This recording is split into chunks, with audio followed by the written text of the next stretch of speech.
You have an audience following you for drawing, and now you're talking about legal shit. And by the way, the old man in the middle here went through it as well. I built my career for 5 years on talking about wine, and then just one day said, I'm gonna talk about business and marketing now, and everyone's like, what? So, couple things. You can fear the fact that there's a start over. You can fear that you're not going to get as many listens and views. You can fear that you'll get comments that are like, you're a sellout, or I miss the old you.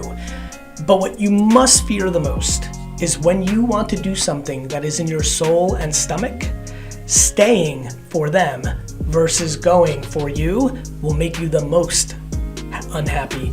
It will bring the worst out of everything. And so, unfortunately, it's just the way it is. As humans, if you stay for the wrong reasons, even when those seemingly are wonderful traits of being loyal or trying to do the right thing by somebody that did right by you, it is not sustainable. Yeah. So what you need to do is, everyone who goes through this journey needs to put their ego on the shelf. They need to lean into humility. They need to lean into the joys of the early days of starting at zero. And so, like, yeah, I mean, and you know this, even the way you were talking about Instagram, you've already lived through things changing with platforms that have nothing to do with your content. There are ebbs and flows in times where you're getting more views than ever, then you're more viral than ever. Even think about sports and music. Like, there's just sometimes you're on and like you're having a good season, and other times you're not. Music. You can go through 24 months where you're as big as anybody in the world, and then like you can go 3 years and people like forgot that they hear your song and they're like, yo, what happened to 3 6 Mafia, even though they're legends. Like, it's just the way it is. It's just the way it is. So I think you need to lean into a Zen place of, I know why I'm doing this, and it came earlier. The way you talked about selling shit, you're there, Katie. I know. So like, yeah, it may hurt, it may not do as well. Your first post a couple years ago or a year ago, whenever, might do better than future ones because it was the first time you ever sold anything. You built up so much equity. Some people just bought that shit just to support you because they've been enjoying you so much. But then that balance of like what you give versus what you take, it changes. All of that's okay. All of it's appropriate. I think you just need to realize it's gonna be a slog. Or it might not be, because it's not like you're doing what Colin and I did. You're not going so far away. Totally. It's not like you're now selling tires. Right, exactly. I'm like, guess what, everybody? So I think what you're probably worried about is you inherently know already it's harder to get views than it was when you blew up, and now you're gonna tweak it, and that probably is gonna compound that. Don't live for the algorithm. Live for your happiness. Yeah. Do you understand? Yeah.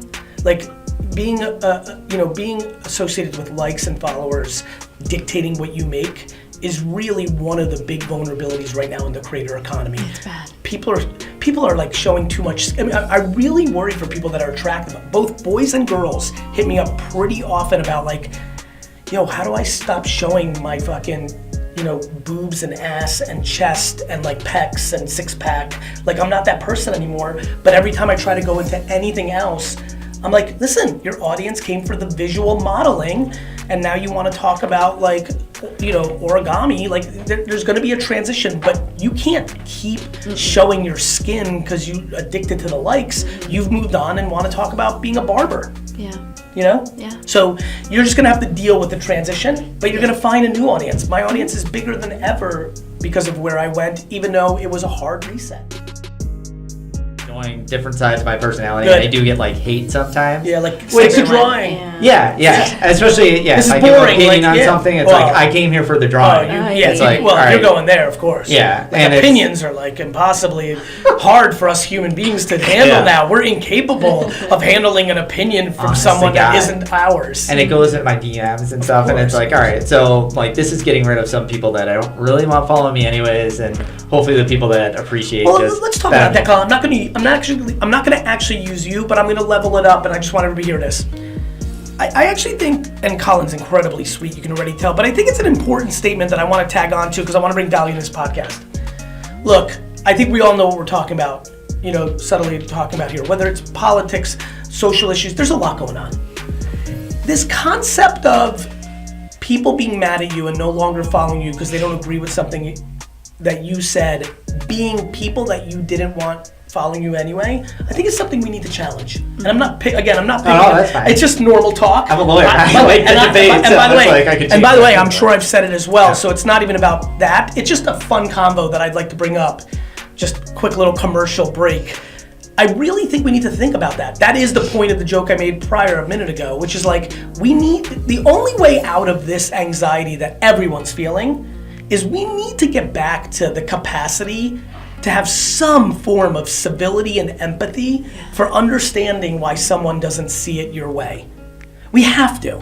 Like for me, some of my friends I'm aware whether they're to the left or the right, why they don't see something the same way as me, because their mom or grandmother both raised them and like we're really about XYZ. I'm not even gonna go into the specifics, but we need to get back to like having compassion for, and to your point, Colin, this is why I jumped in, I'm not mad at the nastiest stuff that gets sent to me, I'm trying to have compassion for, but to your point, man, it hurts. Like when you are getting really railed on, like, and sometimes scared. I mean, I think guys have it better than girls. Like, girls' DMs get really scary because guys on tilt to women are like anybody on tilt, like women on women, men on men is always bad. But guys on tilt to women sometimes go into really uncomfortable places. Dark. Yeah, very dark. And so, like, in general, we need to have, if someone has the capacity to go dark on you, they're not in a good place. And by the way, now I'm like, it's so funny, I just realized why I'm saying this.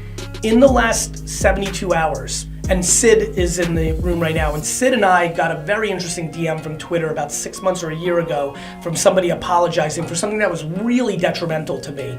So, and I don't want to go any further, but like a real heartfelt apology. And at the end was, I was just in a bad place and I was using you. In the last 72 hours, I got 2 more of those, not to the same level of the one that I'm referring to with Sid. One was solid, I remember it. One, very honestly, I don't really remember, so it was kind of minor.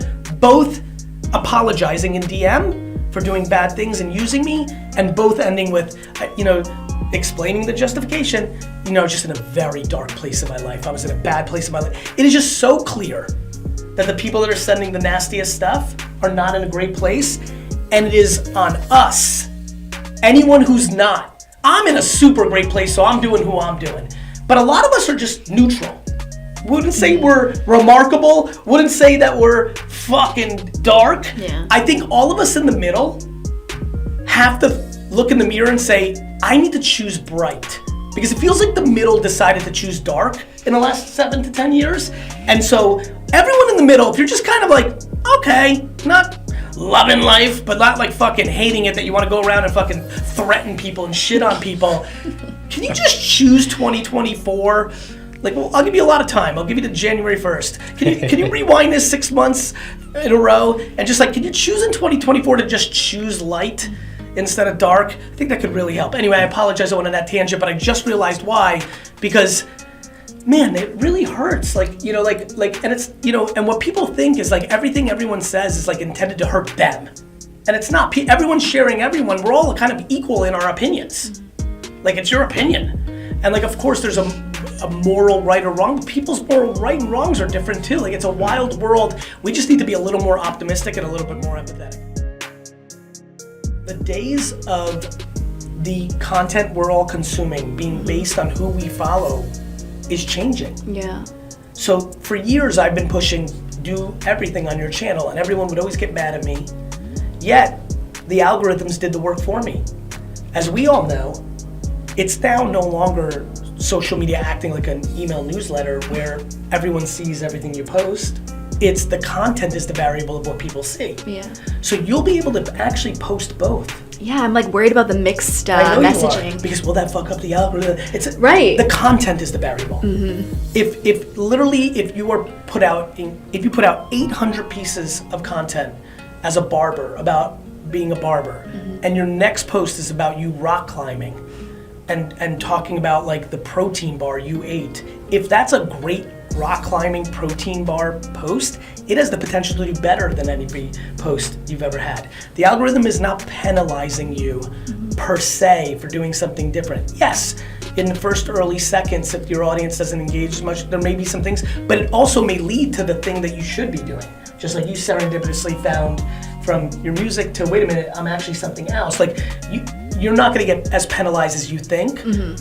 If nothing else, do it for a year and see what it feels like. Yeah. More than ever, social media is about the individual piece of content versus staying to the things that you always needed to talk about. Right, it's very much I get stuck and like, oh, I've been posting this all the time.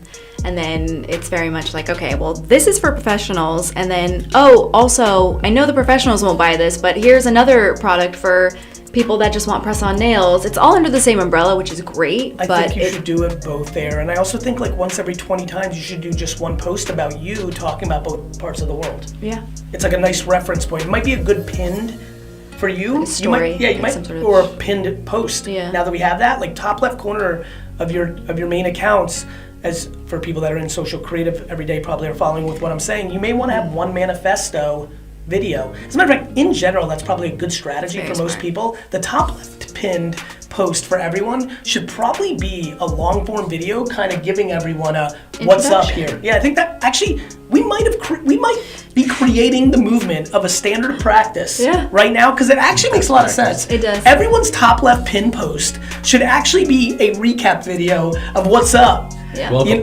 Yeah, like here's what you'll see here. Here's what you can expect from me. Here's what I'm about. And this is me. I like that. I like it. Me too.